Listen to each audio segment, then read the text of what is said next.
Alors je sais pas si on va le voir sur le... Attends, je vais baisser la radio.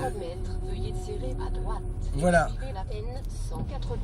Donc alors, je vais juste... c'est là qu'il faut regarder. J'essaie de ne pas me faire un accident parce que je suis en train de rouler. Enfin, je suis dans les bouchons quand même.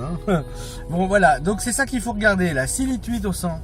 Donc je suis parti ce matin, la vitesse est en train de chuter parce que je me tape, ça fait 20 minutes que je suis au ralenti comme ça. Donc là je suis en consommation en vitesse moyenne, 104 km/h depuis ce matin. Je suis parti ce matin, il y a 968 km.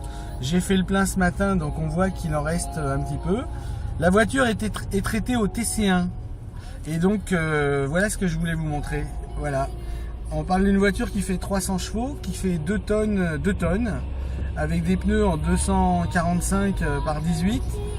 Donc tout est réuni pour que la consommation avec une boîte auto et 2 tonnes, 6 litres 8, c'est assez exceptionnel. Avec une vitesse moyenne qui était à 109 km/h il y a 3 minutes, enfin il y a 20 minutes. Mais par contre, 6 litres 8 au 100, c'est exceptionnel. Et quand on dit que le TC1 fait consommer moins, ben, on en a la preuve.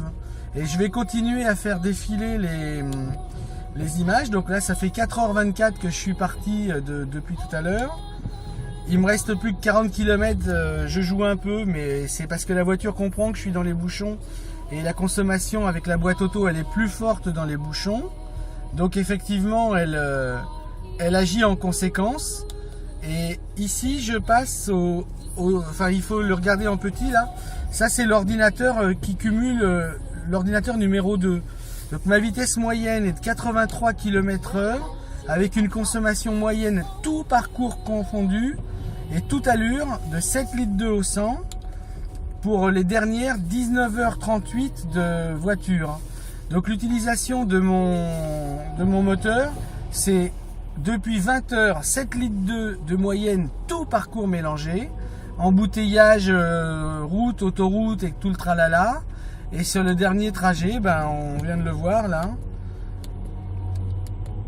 elle est remontée avec les bouchons, elle est repassée à 6 litres 9, elle était à 6 litres 8. Et du coup, voilà, ben, c'était juste pour dire ça. C'est toujours intéressant à savoir. Et plutôt qu'un grand discours, des images, ben, ça en dit plus long. Parce que quand on dit que c'est vrai, ben, c'est vrai. Quand j'ai acheté cette voiture, la consommation moyenne, elle était à 9 litres au 100. Et elle est descendue au fur et à mesure. Et avec le TC1, ben, c'est spectaculaire. Voilà la preuve. A plus.